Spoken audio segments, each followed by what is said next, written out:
Fala galera, beleza? Hoje nós iremos aprender um pouquinho a mais sobre o sistema circulatório, mais especificadamente aí a respeito da pequena e grande circulação, também denominada de circulação sistêmica e circulação pulmonar. Vamos lá?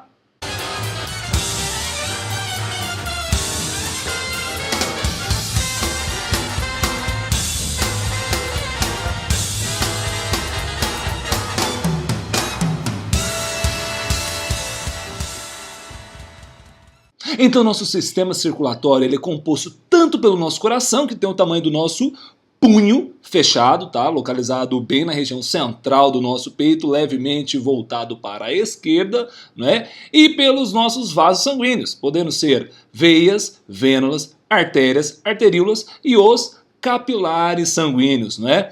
Tá, vamos falar agora um pouquinho a respeito do nosso coração. Nosso coração ele é dividido em 4 câmaras.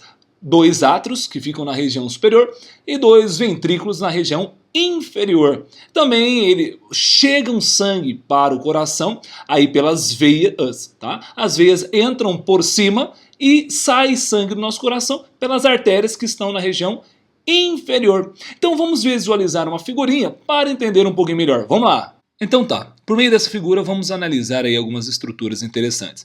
Então, como eu falei, na região superior do coração nós temos os átrios, átrio direito, átrio esquerdo. Só para você lembrar, toda vez que você visualizar aí uma imagem anatômica, é como se alguém estivesse de frente para você.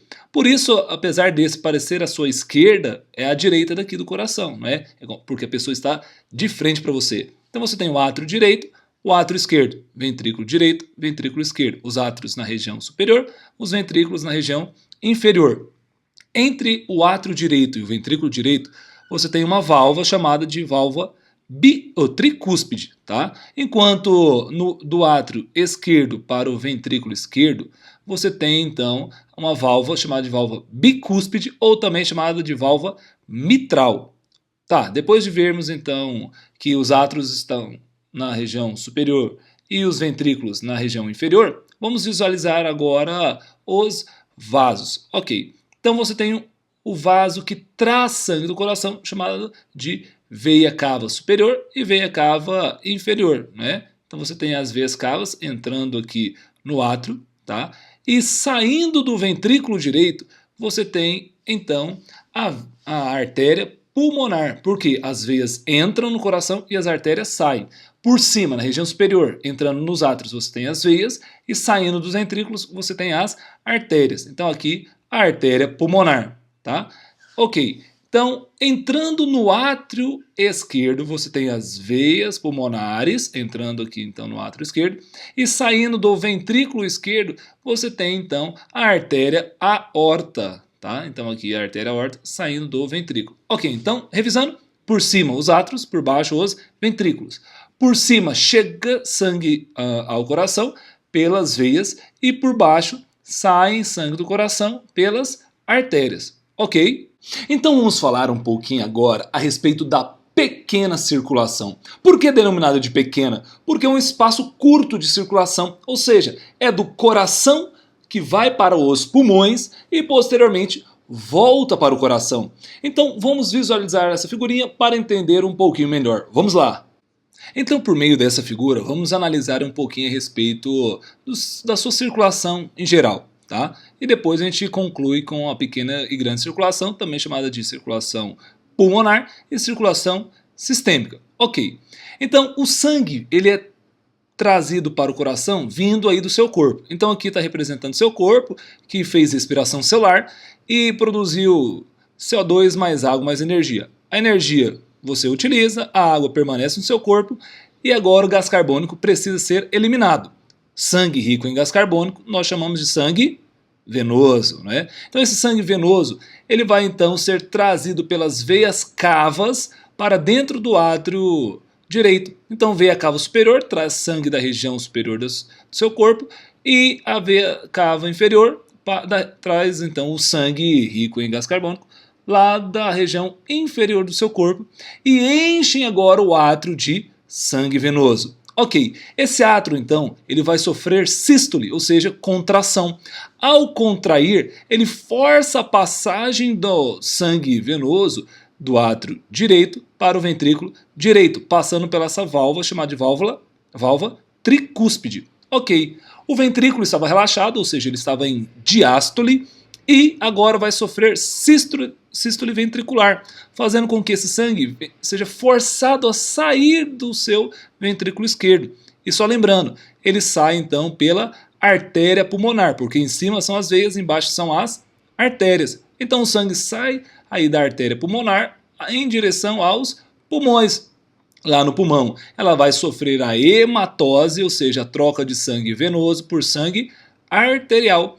Esse sangue arterial agora, ele vai vir pelas veias pulmonares, lembra? Por cima, trazendo o sangue, são as veias. Então, as veias pulmonares trazem o sangue agora rico em oxigênio, chamado de sangue arterial, que vai entrar no átrio esquerdo. O átrio esquerdo estava relaxado, estava em diástole, agora vai receber o sangue e vai sofrer sístole. Ao sofrer sístole, ou seja, contração, o sangue é forçado a descer para o ventrículo esquerdo, passando pela válvula, essa válvula é chamada de bicúspide ou mitral. Então, o ventrículo esquerdo recebe esse sangue cheio de oxigênio e agora precisa sofrer uma pressão muito grande, ou seja, realizar uma sístole muito grande, muito forte, tanto é que os ventrículos, principalmente o ventrículo esquerdo, ele é bem musculoso, porque ele precisa exercer uma pressão muito grande para que o sangue seja transportado por todo o corpo.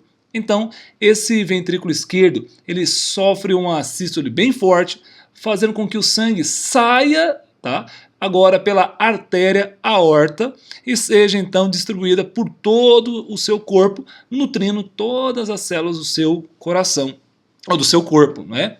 Ok. Então vamos a algumas conclusões interessantes aqui. Se você analisar, você verifica que do lado então direito do seu coração só passa sangue venoso, isso muito bem. Enquanto do lado esquerdo só passa sangue arterial, tá? Então, outra conclusão, só entra sangue pelas veias e só sai sangue pelas artérias, não é? Então tá. Algumas pessoas tendem a falar que pelas veias passam sangue venoso e pelas artérias sangue arterial. Isso não é verdade. Por quê? Porque no caso aqui, ó, você tem artéria pulmonar levando sangue venoso e a veia pulmonar trazendo sangue arterial. Então, essa historinha de veia, sangue venoso, artéria, sangue arterial não é correto, porque a gente acabou de visualizar que isso não é verdade, não é? Então, circulação pulmonar é aquela que então, o sangue venoso sai do ventrículo esquerdo pela artéria pulmonar, vai até os pulmões, ocorre a hematose e volta para o coração pela veia pulmonar, entrando aqui no átrio esquerdo. Agora vamos falar um pouquinho a respeito da circulação sistêmica, também chamada de grande circulação. Ou seja, é aquela que vai do seu coração, passa por todo o corpo e posteriormente volta para o coração. Então vamos visualizar a figura novamente para entender um pouquinho melhor. Vamos lá. Então aqui a circulação sistêmica, também chamada de grande circulação, ocorre quando o sangue sai aqui do ventrículo esquerdo, ele vai sair por uma artéria que está passando aqui por trás, chamada de artéria aorta. A artéria aorta é a artéria mais calibrosa que nós temos no nosso corpo. Então essa artéria aorta sai do ventrículo esquerdo e vai então depois se ramificar e distribuir sangue por todo o seu corpo, ok? A hora que ele distribui sangue por todo o corpo, ocorre a respiração celular, onde você produzirá energia. Depois, na respiração celular, você acaba produzindo gás carbônico. Esse sangue se torna sangue venoso. O sangue venoso, então, vai retornar aqui para o seu coração por meio das veias cava superior e veia cava inferior. Então, entrando aqui no átrio direito. Então, pessoal, se você não visualizou ainda uma aula que eu fiz a respeito de hematose e movimentos circulatórios, assim que terminar esse vídeo, volte lá no canal e assista o vídeo chamado de hematose e movimentos respiratórios, que vai te fazer entender muito bem o que está ocorrendo aqui nesse momento, tá? Então ficamos por aqui, espero que todos tenham gostado. Se você gostou, curta, né, esse vídeo, compartilhe com seus colegas. Se você ainda não é inscrito, se inscreva no canal, porque assim que sair uma nova videoaula, você será o primeiro a receber. Beleza? Pessoal, grande abraço, até mais, tchau, tchau. As trocas platônicas ocorrem lá nos alvéolos pulmonares, onde essa troca ocorre com diferença de concentração, aonde a região de maior